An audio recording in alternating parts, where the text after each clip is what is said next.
All right, guys. So number one, I'm here with my friend Deon Nicholas, founder and CEO and president of Forethought.ai. We just got off the stage. Deon, how'd you think it went, man? It was fun. It was great. Great audience, great topics, everything from AI for automation to augmentation to the human side. It's been a fun conference so far. 100%. So number one, guys, I was super pumped. A couple weeks ago, I called Deon. I was like, hey, man, there's going to be a bunch of AI nerds getting together in Austin. What do you say? And no, I'm kidding, but honestly, this has been a super cool event. We're here at Cyara Xchange 2025 in downtown Austin, and it's funny, Dan. Number one, that room of people, those were a lot of your people. You fielded a lot of very interesting questions. Number one, most of the questions were directed at this guy right over here. No offense to our friends Eric McManus and Mitch Reiser, they were fucking fantastic too. But so why don't you start off? I know not everybody that's tuned in was here today and they don't know you. Spend just a minute or two introducing yourself. Yeah. And more importantly, introduce the awesome business that you're building at Forethought.ai. Absolutely, and thanks for having me. So at Forethought, we're building the most advanced agentic AI for the customer experience. So what that means is it's an AI that doesn't just answer FAQs, but really goes in, is integrated into your systems, and can take action and resolve issues end to end, all using natural language, no decision trees, no keywords, no rules, and it's just a really, really great system for actually improving your customer experience. I love it. And guys, so I've had the pleasure of having Deon on the podcast a few years ago. It has just been amazing to watch the growth, man, and the rise. Thank you. You're killing it, brother. I know you probably hear that a lot, but I hit you up the other day. I saw you on MSNBC Overtime, and you're on all of these. You guys are crushing it. But it's funny hearing your answers in that room just a few minutes ago. It makes a lot of sense why. Even, and me and you were just joking about this a second ago, but even smart, huge companies, big businesses with super smart people and incredible customer-focused business leaders working on them, this stuff's still new, man. It's still hard. It's still complex. We had one individual, I think, from Humana asking about HIPAA and talking about, Deon, how do you guys think about the world of healthcare where, there's rules to this stuff? It was interesting. It's so true, And one of the things about this space is AI is moving so fast that there's all this noise and all this buzz out there, but what's most important is how can I actually use it as a business? How does it actually apply to me? And that's where the rubber hits the road, so to speak, right? Getting through all the buzzwords, getting through all the vendors, folks like us, quite frankly, and all the marketing lingo to what's real. And I think that's what people are hungry to see is how can I actually apply this stuff? 100%. I want to go back to something that you just said on stage a couple minutes ago. You talked about, you told the whole room, you guys are upwards of almost 1 billion different data points that you're assessing, interacting with, and that Forethought.ai is touching every single month. Yeah. Can you just dig back into that for me? Because I had a million questions that I didn't ask over there. My brain was racing, but can you dig into that a little bit further? I guess to be more specific and to be pointed, but what type of data are you looking at? Are these coming from all the customers? Is there a certain segment or a group that's bringing the bulk of it? I'd love for you just to dig into that a little bit deeper. Yeah. So these are the touch points across conversations, right? So what we do is we try to plug into your existing customer experience workflow. So whether you're using, your Zendesk, Salesforce Service Cloud, last week we just launched Forethought Voice, and so if you're using a CCaaS system or anything like that, these are all the different touch points. So there's the conversation, and then we're also plugged into your data system. So imagine your knowledge bases, even your databases like a Snowflake, an Airtable, a MongoDB, right? We have 70 plus different integrations. So our agentic AI is plugged into all that, given permissions and everything. But that billion number that we announced was actually just across conversation data. Okay. So we're processing 1 billion different touch points of conversations every single month. And it's really cool. It's really exciting to see that because, that's real value being delivered.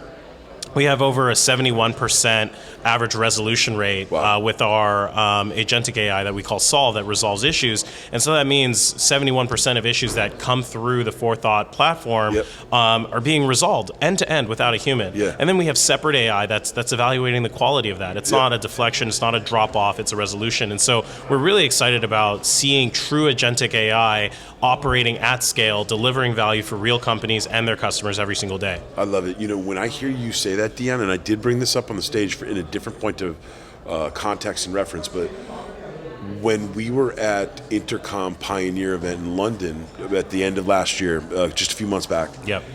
I remember Paul Adams, the chief product officer of Intercom, standing up on stage, and what you just said about Saul, and you just said about a 71% rate. I mean, guys, come on, that's pretty badass. Like 71%. But here's to throw more, to throw even more, praise your way. But Paul then showed the next slide of where they started with Finn. Finn is their primary service bot at Intercom. Yeah. And if I remember correctly, Deon, it started somewhere in, like, let's just go with the 40s or 50s. And audience, I'll give this exact number, but let's just go. It was somewhere in the 40s or 50s. But then he showed the next slide. He said, "But guys, this is how fast Finn learns." And then and it was literally straight up rocket ship. Meaning, like, if you guys are at 70% today with Saul, what's that going to look like in 30 days, 60 days, 90 days? And then theoretically, I think the thing that many of us people that are here at Cyara Xchange 2025 right now, we're ahead. Like this is a different group. This is probably one of the more comfortable rooms of people. Pioneers. We're in the group of pioneers. They're using it. They're feeling it. There's some big boys in there. Some big boy companies in there. They're doing this stuff. I have our new friends Peter Nielsen and Aravanda Dharmala earlier this morning from Microsoft talking about. Sorry, do you remember? Was it 100 billion? It was a billion phone calls. Phone calls, not even other. So like we're hearing some players that are like, not only do they get this stuff, but they're literally playing with this stuff at a mass scale, right? Microsoft level. Yeah. But what I'm thinking about is, man, like that's right now today. So 71% is going to get to 95% super damn quick. And then the other thing too is just like, I want to go back to something that you said up on stage about the cuts. I said, I think I asked the group or I asked you, how are we benchmarking or how do we understand what's good, what's better, what's best today? Can you talk about that a little bit too? Because I think it's important for people to realize this stuff's moving fast, and we already know what good, better, best looks like. So spend a couple minutes just kind of talking about like how you and your team have thought about that. Yeah. So again, it goes back to cutting through the noise, right? At the end of the day, we don't want to just talk about AI. We want to deliver results. What we started doing a couple of years ago is we launched an AI and CX benchmark report. Okay. So surveying thousands and thousands of customer experience leaders across questions like what kinds of AI are you using, right? And there's actually, not all AI is created equal, right? So some AI is retrieval based, so just information FAQ based, which we found only resolves about 23% or so of issues in the customer support world. Okay. Then some AI is chatbot, decision tree based, and some AI is now agentic, right? Yep. Can go and take action and things like that. So we survey all these leaders. What kind of AI are you using? How have you trained it? Is it on your own data, public data, things like that? Across industries, across company sizes, and then we look into the key metrics. So resolution rates or deflection rates, depending on. There's a long conversation about that. Okay. CSAT scores, NPS scores, as well as cost, right? Cost per resolution and things like that. So imagine taking all this data and then being able to benchmark that against what kind of company am I? What kind of AI am I using? Yep. And again, it's down to the nitty gritty because everyone says the word AI agent, right? Yeah. Not everything that says AI agent is an AI agent, and that's something you gotta be careful of, right? And so really trying to figure out, okay, am I actually using something that's agentic, right? Can it reason? Can it take action? Can it execute complex business policy, or is it just an FAQ based? And those are two different things. Totally. Both called AI agents, but operate completely differently. So that's it. We just we actually released our 2025 AI and CX benchmark report probably about a month ago. Cool. So for the audience, go check that out. And I think it's just good stuff to like know what's going on, know what your peers are doing in your peer set across whether you're e-commerce, SaaS, software, retail, fintech, like all of these different industries, so that you can get to the real and know like, am I doing well with my AI or do I need to be doing better? I love it. Question for you. Are there any big boys or big companies out there that are leveraging everything that you just said, but on the EX side of the game? And I mean, these would have to be I would imagine these have to be Fortune 500, Fortune 1000 companies big enough to say, we're going to put all of our employees into a football stadium today. but are any of them doing it like that? My gut is no. So we primarily operate in the CX world, the customer experience world. But the reason why I say no is because like we're I mean, it's in the name Forethought, but we're sitting at the forefront of this agentic AI, and even within CX, we haven't seen many vendors going full agentic. Like I would actually make the claim that we are the only fully agentic AI for customer experience on the planet. And there's a lot of reasons why I would claim that. It's a bold statement, but anyway, it's a long because there's a lot of people approximating it with decision trees, writing custom code, professional services, but no one's actually building a fully agentic system. And the thing is, CX is actually the front line of innovation for most businesses, because you get a high volume of data, you get your angry customers, you can often find out product issues. You can often find out product issues in the CX long before even the product team does. Absolutely. And often it's considered a cost center, right? And so you're going to want to find ways to optimize your costs there. So most new innovation we found tends to exist in the customer experience world, and then helps to turn that into a revenue generating center. On the employee side, like you said, it's typically only the very largest companies who can quantify, if I improve my employee experience, how does that translate into my bottom line? Got it. You need a ton of data for that. And so that means it's typically the largest companies, and they're also often the slowest to innovate for whatever reason.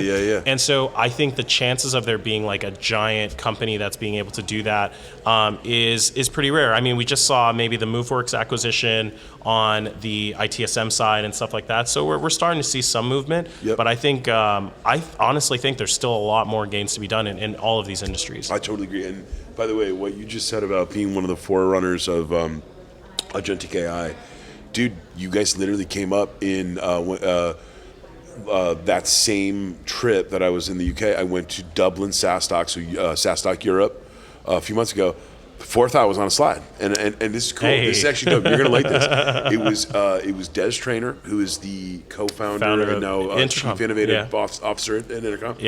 And he had this slide where he showed, all right, here's like he pulls up the slide. There's hundreds of AI logos, right? And he goes, and he kept talking. He had this funny Irish wit about him talking about thin wrapper type of logos. And he shows all these thin wrapper logos. It's funny. My eyes actually, I saw Forethought. I'm like, oh, Deon.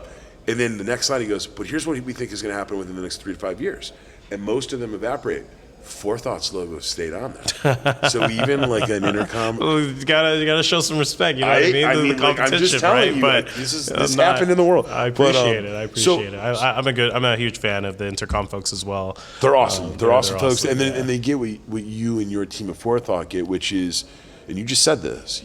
You start at the front. You start at CX. Every customer interaction. How many of you were joking about this earlier? Like, guys, no offense to our friends out there running Fortune 500 companies. We get it. It's extremely hard. That's like running a nation state. I understand it. Literally. But like, there's got to be a better way. Every one of us says this, whether it's shitty phone trees, whether it's not having bots that can actually give us quick and dirty answers, whether it's not having information available, etc.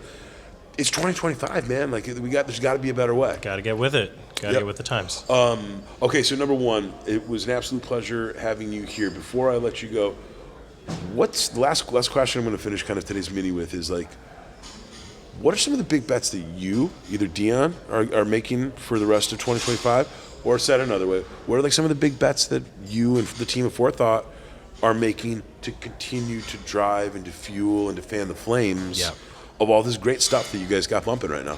Agreed. So the first thing is multi-agent, multi-channel. And maybe I'll flip that. I'll start with multi-channel because that's simpler. Most people have interacted with AI through ChatGPT, digital channels, and that's where we began as well. Phone and voice support on the customer service side and customer experience side is still the number one channel, right? But the problem is the advances in AI haven't really hit it yet. You still have phone trees and things like that. And so we actually just launched Forethought Voice, which is a fully agentic system for the phone. No hold music, no buttons, no IVRs, just AI that listens, has a full-on conversation, and resolves issues end-to-end. So just launched that, which we're super excited about. How long was that in the works? In different variations for a couple years, right? Because we had the first idea around Forethought Voice 2 years ago, and the technologies have just gotten better and better and better. And we've always been like, all right, we're going to do that. And the second thing is, so that's multi-channel, and then multi-agent. You should be using an AI agent for not just resolving issues, but we have a separate supervisor agent we call Discover that's literally going through every single conversation and looking for quality, looking for insights, figuring out how these policies should be changed, how Forethought Solve should be, resolving issues differently, how your agent should be. And so if you imagine it as an ecosystem, you have a supervisor agent in Discover, Solve for resolving issues, Assist for human agents. And that's an agent in and of itself. And you have this ecosystem of agents that will help every customer experience team do better and do more. I think that's the future. So multi-agent, multi-channel, and that's really what we're focused on this year. That's fantastic. Well, look, Deon, number one, thank you so much for meeting me here in Austin and doing this. The crowd loved you. They already knew. They found out today what I already knew about what you guys are building at Forethought. Appreciate You guys are seriously Thank onto you. something incredible. Thank you. Really appreciate you doing this. Where can people find out more about you or get in touch with you or Forethought if they want to learn more about some of the stuff that you guys are building today? Yeah, so website, Forethought.ai, and request a demo. You'll connect with our team. And for myself, I'm on all the channels. So find me on LinkedIn, find me on X, Threads, Insta. I'm Deon Nicholas or at Doji Deon. I love it. Doji Deon. Guys, thank you so much. Deon, I appreciate you. Appreciate you. And thanks so much for listening to another episode of CXChronicles podcast.